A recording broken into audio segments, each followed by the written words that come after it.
Life's full of big money decisions. Dividend versus growth stocks, tapping home equity, even navigating tariffs. And for every smart tip out there, there's another one that sounds smart but isn't. That's where NerdWallet's Smart Money Podcast comes in. I'm Sean Piles, a certified financial planner professional. And I'm Elizabeth Ayola. On NerdWallet's Smart Money Podcast, our finance journalists do the homework so you can make confident wealth-building moves. Whether you're building your portfolio or protecting it, we've got the facts and a little fun along the way. Follow NerdWallet's Smart Money Podcast on your favorite podcast app. Disclaimer. This episode contains strong language throughout. This is True Spies, the podcast that takes you deep inside the greatest secret missions of all time. Week by week, you'll hear the true stories behind the operations that have shaped the world we live in. You'll meet the people who live life undercover. What do they know? What are their skills? And what would you do in their position? I'm Rhiannon Neads, and this is True Spies from Spyscape Studios. Tradecraft says you should in no way draw attention to yourself. You should do absolutely everything to make yourself seem as ordinary as possible. Welcome to True Spies, Tradecraft. You lived on edge all the time. You never had a day off. It was 24/7 of always being on because you never knew when the phone was going to ring. Do you feel safe? Will they come after you? In this episode of True Spies, we're scouring the archive to bring you the best examples of tradecraft used by our guests in the operations we've spoken to them about in 2024. As regular listeners will know, spies use tradecraft skills in every aspect of their work to stay grey, surveil a target undetected, or, as in our first example, to change the course of human history. The process of code breaking is really about seeing patterns and repetitions, and it involves feats of almost unimaginable mental gymnastics that most people would just not be able to do in a million years. This is Jackie Ikuona, lecturer in history at the University of Galway. In the True Spies episode Cribs, Codes and Cairo, Jackie shone a light on the well-respected classical musicologist, Emily Anderson. Alongside Emily's academic work, she held down a day job as a civil servant in the British Foreign Office. That was the story, anyway. It's acknowledged at the highest levels of British intelligence, even today, that she was by far and away the best ever of the female codebreakers.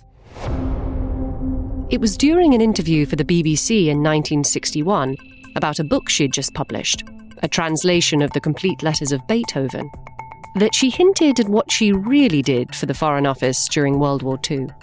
She talks about figuring out the handwriting of Beethoven, how she looked at him and she studied it again and again and again, and you wonder what that letter is, and then you think, it could be this.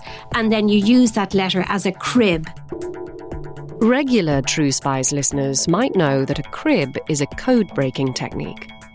Emily picked up that know-how during her first posting at MI1B, the Army's London-based cryptanalysis unit during World War II. So, not strictly the Foreign Office, but close enough. Working in shifts around the clock, Emily and her colleagues attacked the enemy's diplomatic messages. In other words, she was listening in to the embassies and the ambassadors and the politicians talking to each other about strategies and intentions and ambitions.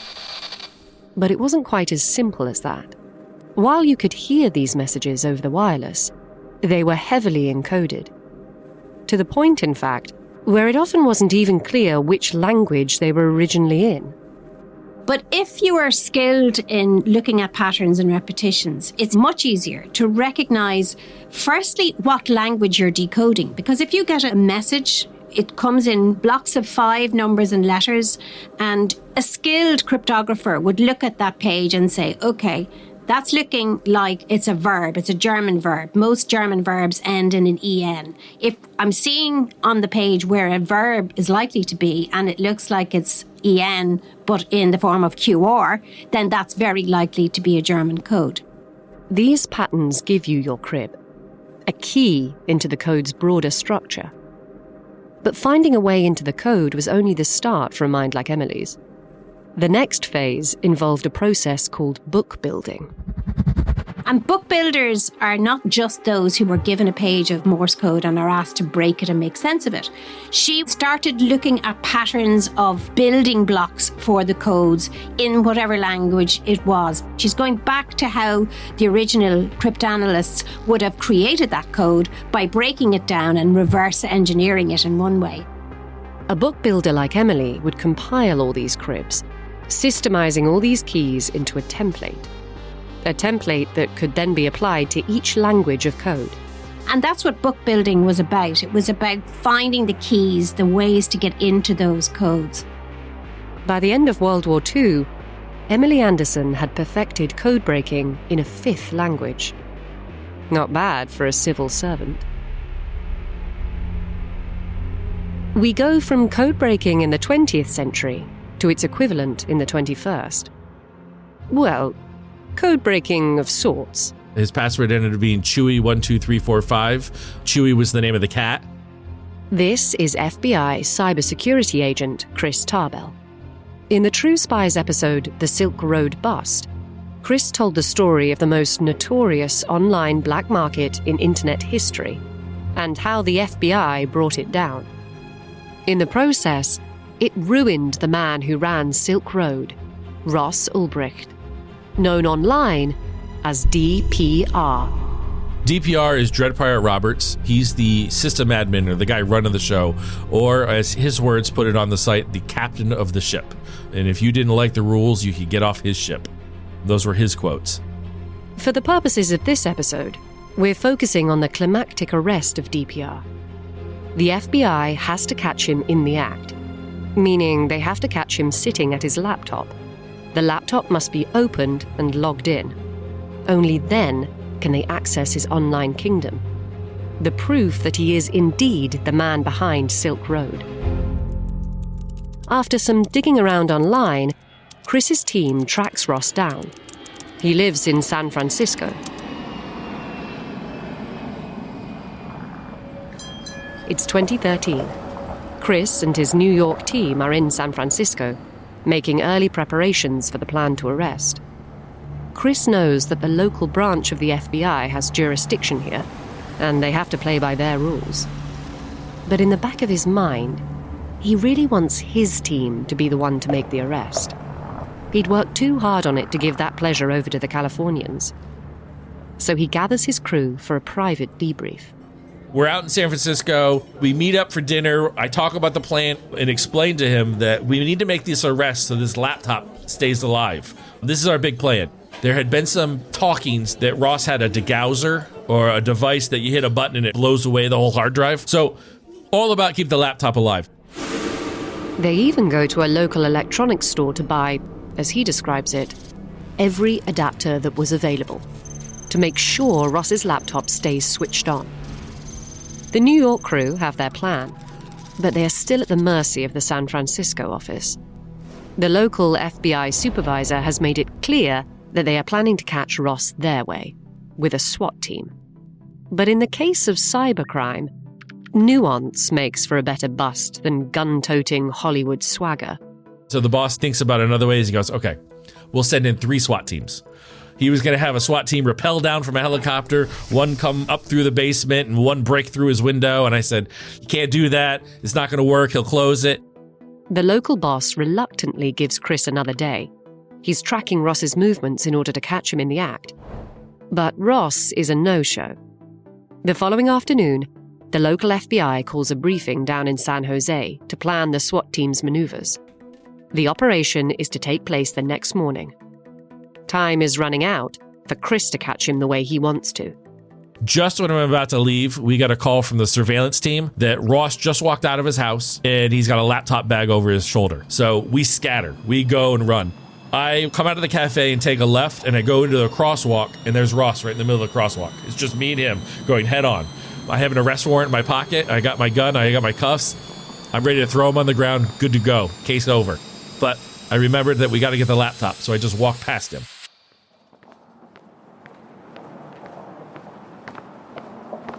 An average 29-year-old white American male. Mild-mannered, slender, almost forgettable-looking, walks into a library. It sounds like the start of a joke, but this is Ross Ulbricht, one of the most notorious drug barons of the 21st century. He logs on. Chris gives the signal for the plainclothes agents to move in. He reminds them, if Ross runs, let him go. The important thing is to get the laptop. A female agent who, she'll tell you she's 5 feet tall. I don't think she's 5 feet tall. She sat at the same table reading a magazine. He's a drug czar in a billion-dollar empire sitting across from an FBI agent at a library table. An older male agent and female agent walk behind Ross, and the female agent cocks her hand back and punches the male agent right in the jaw and says, "Fuck you." Ross thought that was pretty exciting, so he turned around to take a look at them. And the 5 foot tall, she's 5 feet tall, little agent sitting across from him just simply pulled the laptop across to her and kept it open and alive and unlocked, handed it off to Tom Kiernan, who then plugged it in and kept it alive. Those power adapters were money well spent. While Tom makes sure to keep the precious laptop alive, another agent explains to Ross that he is under arrest. I handcuffed him and brought him downstairs, read him his rights, and then showed him his arrest warrant that said Ross Ulbricht, a.k.a. DPR, a.k.a. Dread Bryant Roberts. And it sort of kind of washed over his face after that. While we may never know the true scale of Silk Road, we do know that the FBI seized at least 144,000 bitcoins. In 2013, they would have been worth around $28 million. And that's only what they were able to recover. Not bad for an otherwise unremarkable 29-year-old.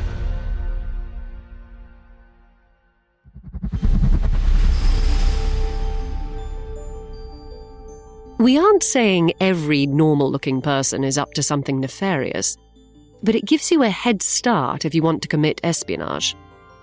Our next vignette is all about the value of hiding in plain sight. If you are like Sonia, Tradecraft says you should in no way draw attention to yourself. You should do absolutely everything to make yourself seem as ordinary as possible. Meet Professor Anthony Glees, a lifetime professor at the University of Buckingham and former director of 2 centres for the study of security and intelligence policy. In the 2-part True Spy story, Sonia's Red Heart, we learned about one of the most notorious spies of the 20th century, German communist Ursula Kaczynski, codename Sonia. Anthony also happens to live in rural Oxfordshire in the UK, not far from the very spot where the winds of fate deposited our next true spy during the Second World War. Sonia had lived an amazing 20th century life. Highly dangerous, very courageous. And it was in the leafy villages of Woodstock, Kidlington, Glimpton and Great Rollright between 1941 and 1950 that Agent Sonia carried out her boldest acts of espionage. For 9 years, she slipped through the net of the British intelligence services, posing as a scone-baking mother and homemaker, a pillar of her local community. But crucial to her cover was she let everybody know that she was a wireless operator.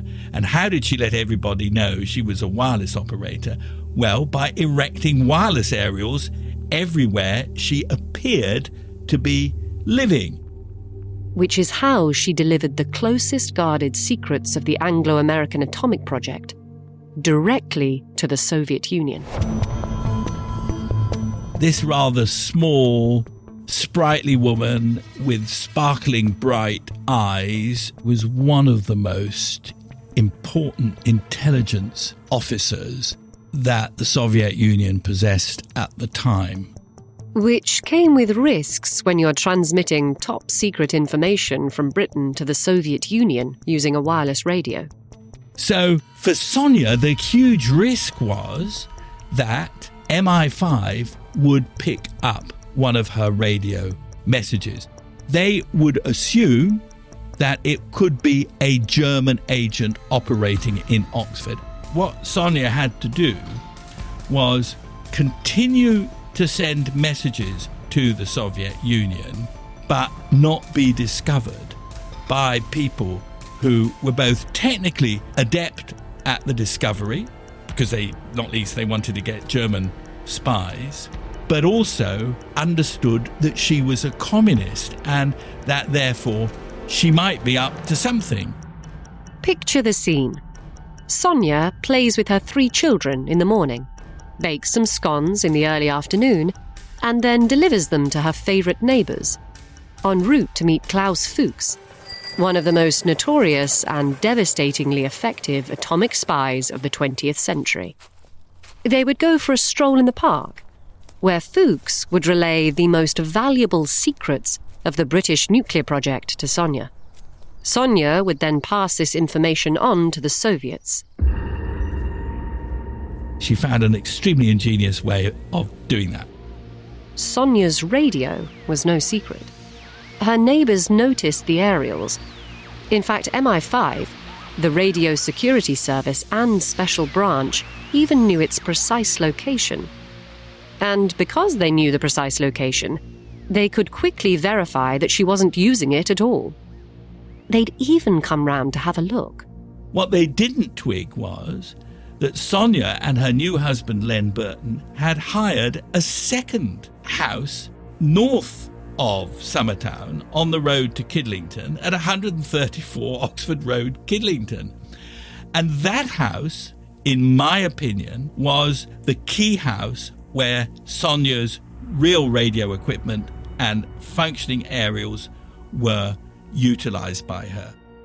It was this house that Anthony believes was used almost exclusively for the communication to the Soviets of Klaus Fuchs' material from October 1942 to December 1943. This was at the height of his contribution to the Tube Alloys project, Britain's programme to develop nuclear weapons during World War II. And why was that not discovered? A simple matter of wireless radio traffic. It was right next to, literally 200 metres, 300 metres, next to a wartime airport at Kidlington in Oxford. And for obvious reasons, there were radio signals going out and going in all the time at that airport, and it would be impossible for anybody to work out what was an RAF signal and what was a signal possibly used by a Soviet communications officer. No wonder she was thought by many to be Stalin's favourite spy.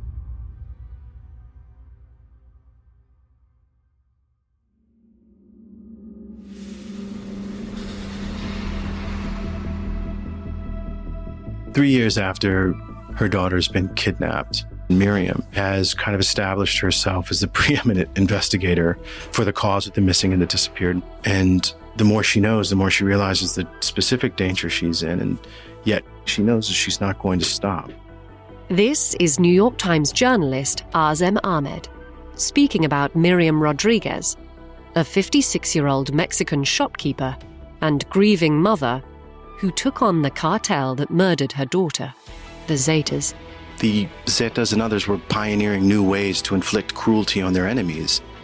In True Spies two-parter, The Disappeared, Azem told the story of how Miriam turned into someone feared by the Zetas. She's sort of like a general contractor of her own justice. It's just an absolute ironclad resoluteness to do the unthinkable, to basically take on a suicide mission. To find the person who murdered her daughter, she becomes a special kind of spy, combining open-source intelligence, undercover casework, and investigative skills. She's devastatingly effective. It's 2016 in Tamaulipas, a northeastern state of Mexico. Using her suspect's nickname, Miriam is doing a social media deep dive. She's seeing profiles of his family members and, crucially, where some of them live. Posing as a newcomer to the area, Miriam introduced herself to her new neighbor, the Zeta member's grandmother. and so began spending time with her as casual friends.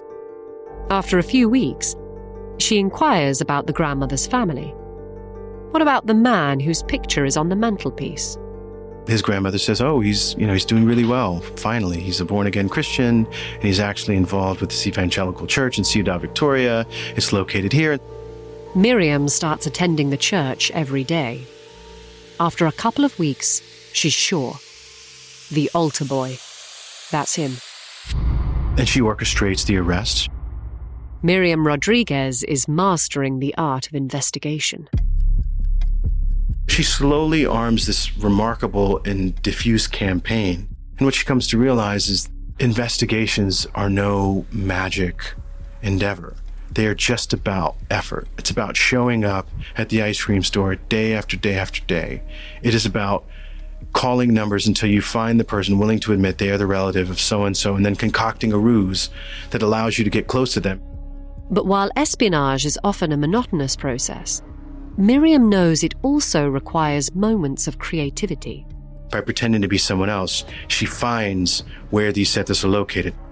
Including one who has now also gone clean, got a formal job. But she doesn't know where. So she cleverly goes to the Social Security Agency of Mexico. And because she knows this person has a formal job, formal employment, she knows he'll be in there. At the agency, Miriam befriends one of the clerks. She helps Miriam look up the person's information, gives her his birth certificate, gives her his address. After Miriam hands all the information over to her police contacts, this target is also arrested. Now 4 Zetas are behind bars, all because of Miriam. She is the wizard pulling all the strings, the person with the master plan who is feeding information and strategically placing information in the hands of the police. Eventually, Miriam becomes so knowledgeable about the Zetas' operation that the authorities are turning to her for intel on the group. Who the key players are, how they operate. She becomes an incredibly valuable asset, having real deep relationships with the police and with prosecutors. But it's not just the Zetas Miriam's building intelligence against. She's also developing legal expertise to ensure they stay behind bars. She reads all the victims' rights laws. She begins taking courses to understand how the law is meant to work so that she can use it against the authorities denying her justice. Like, no. When someone breaks into a home and something is stolen, that elevates the level of crime they've committed. Therefore, when we arrest this person, we need to charge them like this because that will mean more time in prison when they're convicted. Soon, Miriam Rodriguez is known across Tamaulipas and beyond. She has established herself as the preeminent investigator for the cause of the missing and the disappeared. But there was one Zeta that even Miriam was struggling to gather any intel on. Someone that she referred to as El Florero. A relatively recent recruit, El Florero's whereabouts had proven elusive. That is, until Miriam finally discovered who the man's closest friend was in the group. While the friend was now dead, his wife was not. So Miriam posed as an old friend of her husband's, wanting to get back in touch. Building a rapport with the widow, she asks about her husband's friends. Whatever happened to El Florero? Miriam asks. The widow, sure enough, gives her his location. On a bridge in Matamoros selling sunglasses. Miriam heads for the bridge, alone. Spotting her mark, she pulls a pistol from her purse. Approaching from behind, she inches up to him. And holds him at gunpoint. Only then does she call in police backup, wanting to confront the man herself first. After that, Miriam and the authorities working by her side go on a spree of arrests. It becomes this wild, almost chaotic scheme to capture all of these people. But after 3 years of hunting down her daughter's killers, Miriam's campaign meets catastrophe. There's a prison break at the main prison in Ciudad Victoria. Designated specifically to house Zeta inmates. And among those Zetas are many of the people that Miriam has put in prison. On the evening of May the 10th, 2017, outside her home, the Zetas murder Miriam in cold blood. History has a way of repeating itself. The fallout from Miriam's murder sweeps the entire state of Tamaulipas. Thousands attend the funeral, including many of the region's top authorities. The scene confirms just what a force this grieving mother had become in the area. Her murder also sets in motion the hunt and capture of her killer by her son Luis, who uses the Tradecraft skills and techniques his mother had used so successfully before. History has a way of repeating itself.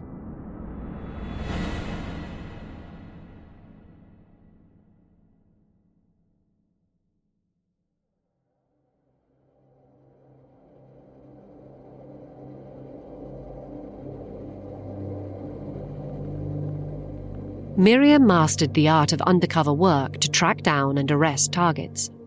But once you have your target, you need to get them to talk.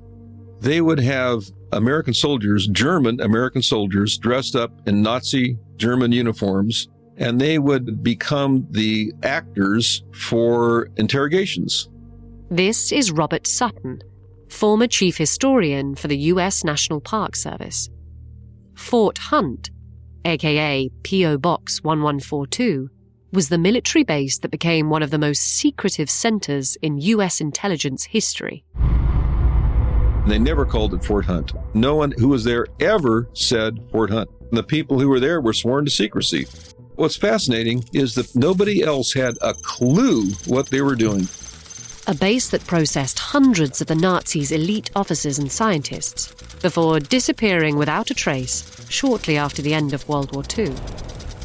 And by processed, I mean pumped for information. Fort Hunt's interrogators honed several techniques to get their captives to talk. One saw them wear a similar rank to the Nazi officer being questioned, a tactic learnt from the British. The British learned that when you're interrogating prisoners, you have a lot more success if the interrogator is either at or like one rank below the person you're interrogating. They used that at Fort Hunt. So many of the soldiers who were there were young. They were like private first class or something, or maybe a sergeant. But when they were interrogating a major, they would put the major badges on. Another tactic involved recruiting informers, or stool pigeons, among the detainees. One example was a fellow by the name of Count Maximilian Korth.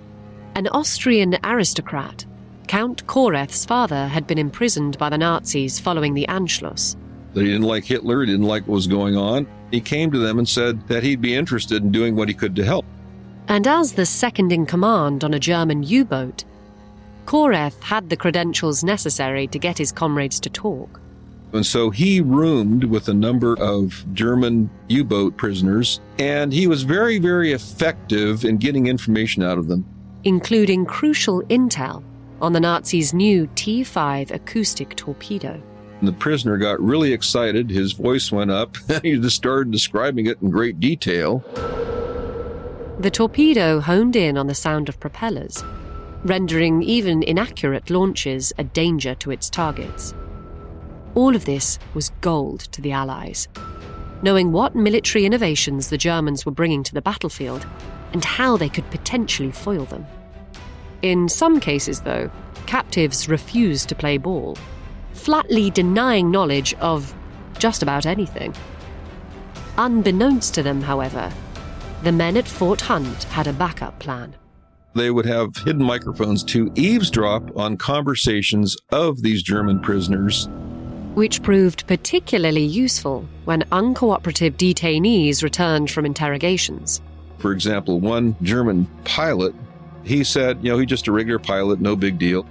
When he got back to his room, however, told his roommate, he says, I told them I'm just a pilot. Actually, I'm a very high-ranking pilot, but now I have to make sure that they think that I'm a low-ranking pilot.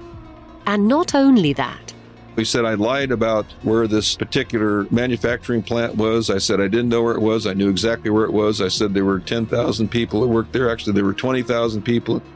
In line with the secrecy surrounding Fort Hunt, the eavesdropping unit was stationed in its own building, codenamed the Honeysuckle. Usually there were 12 soldiers listening in on conversations. There was something significant. They would make a transcript of the conversation. Over the period Fort Hunt was in operation, Nearly 3,500 Nazi soldiers, sailors, and scientists passed through the camp. Most of them, in fact, that we talked to who were at Fort Hunt had escaped from Germany or Austria in the 1930s. And I think that's one of the really wonderful stories that we have. From a large team obtaining top-secret information from individuals, to one person gathering intel while operating undercover inside an extremely dangerous organization. The FBI came and said that the ALF are the #1 domestic terrorist threat in the United States.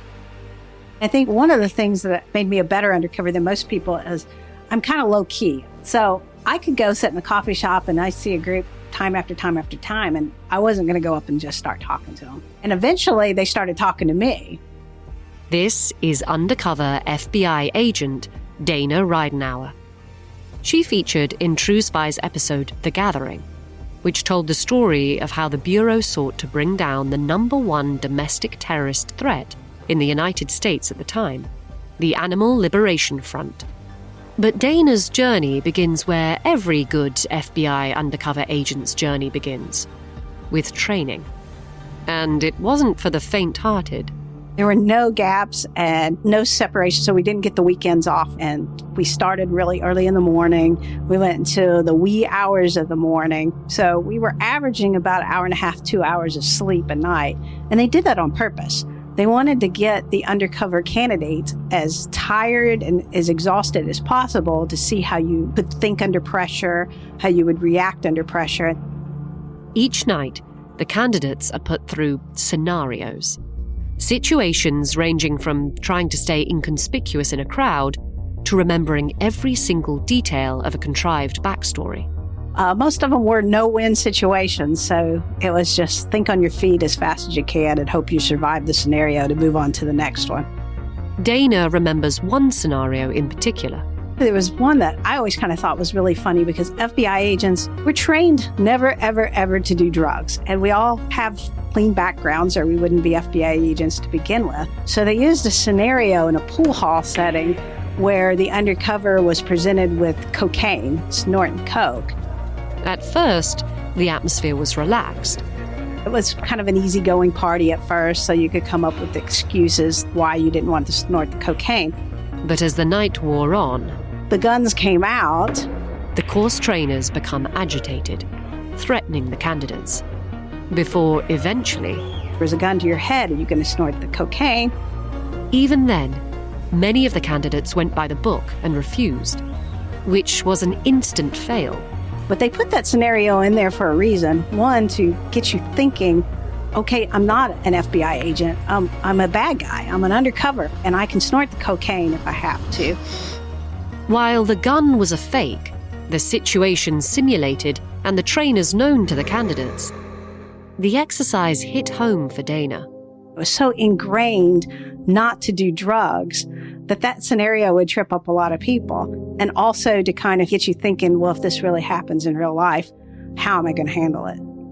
Many of the candidates realize that, in fact, they can't handle it. About 50% do. They wash out of the school every time. And I think it's because everybody thinks they can be a great undercover agent, but when it comes down to reality, it's a lot harder than what you think it is. Dana was a great undercover agent, but the work did take its toll. A few years later, Dana retired from the job she was so good at.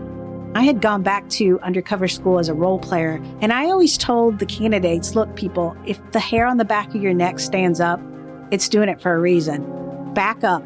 Don't do what you're about to do. And I started to feel like the hair on the back of my neck started standing up.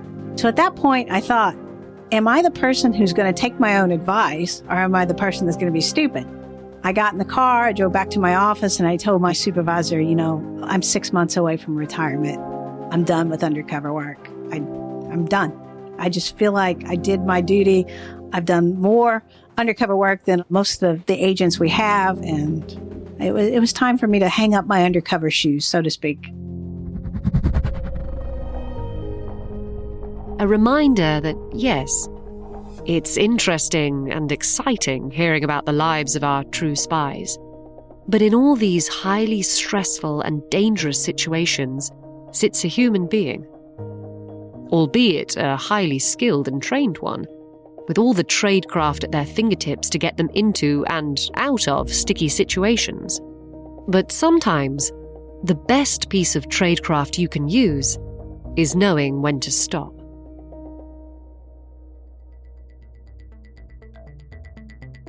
I'm Rhiannon Neads. Join me next time for another liaison with True Spies.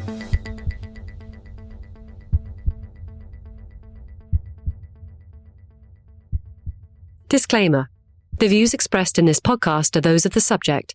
These stories are told from their perspective, and their authenticity should be assessed on a case-by-case basis. If you're enjoying this podcast, please click now to give it a 5-star rating or leave a review. Ratings and reviews help people discover the podcast and help us bring you more great stories. And if you have some time, why not forward the podcast to a friend? In East Berlin, the Red Army's telephone lines are down. A team of East German technicians and a Red Army signal crew dig into the pavement. They came across some sort of trap door. And on that door, a warning. Entry is forbidden by order of the commanding general. It becomes evident that it's some kind of tapping operation. A vast tunnel stretches into the distance. There's a U.S. Army installation across the border, seems to be heading in that direction. Berlin is the new frontier of East and West. There was a great deal of fear and anxiety of inadvertently triggering a shooting war. The Americans know that the Red Army is at the other end of their tunnel. The Americans had set up a .50 caliber machine gun. If the Russians breach American territory, they will be greeted by the echoing clang of the machine gun's bolt being pulled. True Spies from Spyscape Studios. Search for True Spies wherever you get your podcasts.